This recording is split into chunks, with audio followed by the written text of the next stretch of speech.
Assalamualaikum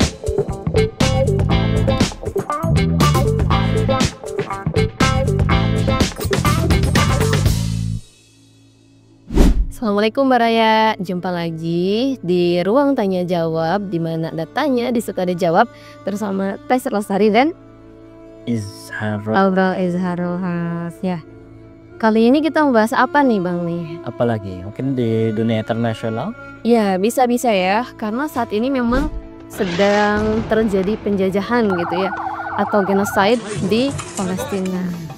Nah tapi kan gimana ya, kalau kita sebagai orang Indonesia gitu ya Bang ya, mungkin ada sebagian orang yang berpendapat kenapa sih kita harus capek-capek demo gitu ya, atau aksi, kemudian itu kenapa sih harus capek-capek berdonasi ke Palestina gitu ya, padahal kan di Indonesia saja banyak yang masih menderita gitu ya, banyak masih kelaparan. Kenapa seperti itu nih Bang nih?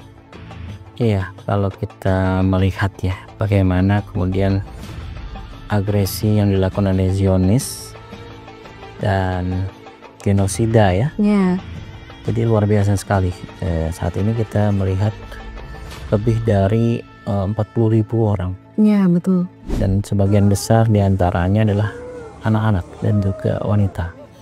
Mereka yang tidak bersaya, dan 90%-nya juga adalah menjadi korban adalah warga sipil. Penjajahan yang terjadi di Palestina ini tidak bermula di 7 Oktober 2023 ini. Ya sejak kapan? Sejak 1948. Oh, 1948. udah lama setelah Indonesia merdeka berarti ya? Iya, tidak lama setelah Indonesia merdeka, Zionis yang kemudian datanglah gitu ya, dan kemudian mengambil lahan mereka. Mereka datang dari 1917, kemudian 48 yang kemudian mengambil sebagian dari lahan Palestina, yang sampai saat ini Indonesia pun juga tidak mengakui keberadaan Israel itu sendiri, karena memang dalam mukadimah undang-undang bahwa penjajahan di atas dunia harus dihapuskan karena tidak sesuai dengan peri kemanusiaan dan peri keadilan. Nah, maka kita sebagai bangsa Indonesia yang juga pada saat kemerdekaan dulu kita membutuhkan dukungan internasional. Iya betul. Di antara dukungan internasional yang memberikan secara resmi pengakuannya kepada Indonesia adalah negara Palestina, dan bahkan juga mensupport kita dengan luar biasa sekali. Maka kemudian bicara Palestina merupakan permasalahan yang paling penting ya bagi kita umat Islam terutama. Iya betul. Karena memang ini berkaitan dengan Al-Masjidil Aqsa yang Allah Subhanahu wa taala dalam surat Al-Isra menyebutkan subhanalladzi asra bi 'abdihi lailan minal masjidil harami ilal masjidil aqsa alladzi barakna haulahu linuriyahu min ayatina innahu huwas samiul basir. Karena ada Masjid Al-Aqsa di situ yang menjadi masjid suci umat Islam, yang menjadi ula qiblatain, yang menjadi kiblat pertama umat Islam, yang menjadi masra Rasulullah SAW. Ya banyak sekali kemudian sejarah yang ada, bahkan Al-Anbiya gitu ya, akan disebut sebagai Ardul Anbiya, tanahnya para nabi. Luar biasa ya bangsa Palestina, karena keimanan mereka kepada Allah Subhanahu wa taala. Mereka ini diberi keistiqomahan, keteguhan dalam hati mereka ini untuk mempertahankan tanah mereka. Barangkali kalau bukan bicara tentang Masjid Al-Aqsa ini, barangkali mereka sudah kemudian ya tidak tahan dengan apa yang dilakukan oleh Zionis, ya mereka mungkin hijrah pergi dari tanah Palestina ya, karena memang mereka-mereka yang mengungsi terusir keluar juga bisa survive, bahkan mendapatkan kehidupan yang lebih baik. Tapi karena sumud, karena keteguhan dari bangsa Palestina yang menjaga tanah suci kita, yaitu Al-Masjidil Aqsa, inilah yang sampai saat ini ya Zionis dengan segala cara mereka berupaya untuk menghancurkan Masjid Al-Aqsa ini dan menghapuskan Palestina dari peta dunia. Iya. Tetapi ya alhamdulillah Allah masih jaga Palestina dengan keteguhan bangsa Palestina. Dan apa yang terjadi pada 7 Oktober itu juga tidak lepas dari pembelaan gerakan-gerakan perlawanan Palestina, karena memang pada saat itu kebiadaban Zionis terhadap kesucian Masjid Al-Aqsa itu sudah sangat luar biasa, sangat keterlaluan. Kalau itu dibiarkan, bisa jadi mungkin ya mereka tiba-tiba menghancurkan dan tidak ada yang melakukan perlawanan. Maka kemudian digagaslah peristiwa 7 Oktober itu yang menimbulkan kemarahan yang luar biasa, karena ini pukulan telak bagi Zionis Israel. Satu-satunya yang merdeka dari penjajahan Zionis Israel adalah Gaza gitu. Selama ini kita terjajah dengan apa? Dengan produk-produk Zionis, ekonomi Zionis, ya, kemudian politiknya mereka, gerakan politik mereka yang sangat luar biasa, yang saat ini bagaimana dikondisikan dunia ini di bawah penjajahan mereka. Pokoknya mereka mau apa kata Zionis gitu, harus Kita juga terjajah sesuai dengan agenda Zionis, terutama juga kita gitu ya, dengan produk-produk yang luar biasa yang selama ini ternyata tidak luput dari kita juga gitu. Semuanya itu mengalir ke sana. Tapi dengan peristiwa Tufanul Aqsa ini, itu merubah semua tatanan dunia, sehingga masyarakat melihat bagaimana kebiadaban Zionis ini dan bagaimana kekuatan mujahid dengan segala keterbatasannya ya. Dengan segala keterbatasannya dalam blokade yang luar biasa ya, karena negara-negara di sebelahnya itu juga tidak ikut membantu, akan mempersulit ya, dengan segala keterbatasan dalam terowongan mereka karena keimanan ke mereka. Nah, maka inilah yang Allah Subhanahu wa taala gambarkan, innal latina qalu rabbunallahu tsumastaqamu. Orang-orang yang mengatakan bahwasanya rabbunallah, beriman kepada Allah, mengakui Allah adalah Tuhan. Tsumastaqamu, kemudian dia istiqomah dalam keimanannya.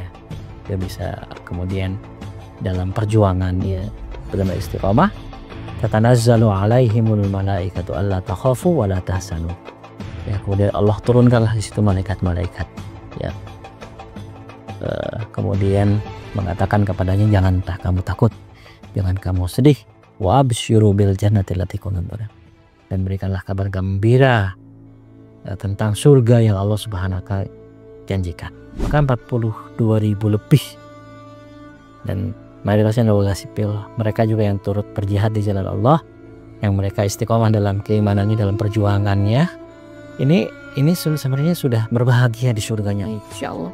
Karena Syuhada ya. Iya, mereka syuhada, mereka ini sungguh membuat kita iri gitu ya. Tapi juga kebiadaban Zionis itu juga yang luar biasa, ada dalam batas kemanusiaan. Semua kekejaman itu yang dilakukan pada diktator-diktator sebelumnya ya, ada Nazi, ada ini jauh lebih biadab dari itu semuanya. Maka bagi orang-orang yang beriman, yang senantiasa sumut dan perlawanan ini selama 1 tahun, bayangkan ya, kita mengira mungkin 1 bulan sudah menyerah gitu ya, 2 bulan sudah menyerah, tetapi mereka bertahan dari terowongan-terowongan dan terus bisa kemudian melakukan perlawanan. Bahkan sekarang ini semakin ya, secara ekonomi Zionis Yahudi juga sudah semakin terdesak, karena banyak sekali puluhan ribu perusahaan yang tutup gitu ya. Bahkan juga sekarang yang terafiliasi gitu ya, ini ada terafiliasi juga kemudian banyak yang tutup, bangkrut gitu ya, sehingga mereka nggak punya finansial lagi, nggak punya dukungan negara-negara juga yang di Uni Eropa. Kemudian ya, banyak negara di dunia yang akhirnya lebih berpihak kepada Palestina sekarang. Artinya ini merubah, dan luar biasa, sebuah gerakan atau beberapa gerakan yang terdiri tidak dari banyak orang yang bukan negara gitu ya, tapi semacam ormas yang memiliki persenjataan gitu ya. Nah, ini kemudian bisa merubah tatanan dunia, sehingga Zionis yang di backup oleh negara adidaya ini juga di ujung keruntuhan.